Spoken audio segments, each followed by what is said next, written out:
The Great Pacific Garbage Patch is a massive collection of floating plastic waste and debris, covering an estimated 1.6 million square kilometers, or 620,000 square miles.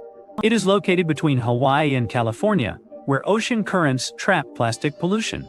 This environmental crisis threatens marine life, as fish, turtles, and birds often mistake plastic for food. Efforts to clean up the patch are ongoing, but reducing plastic waste at the source remains the best solution.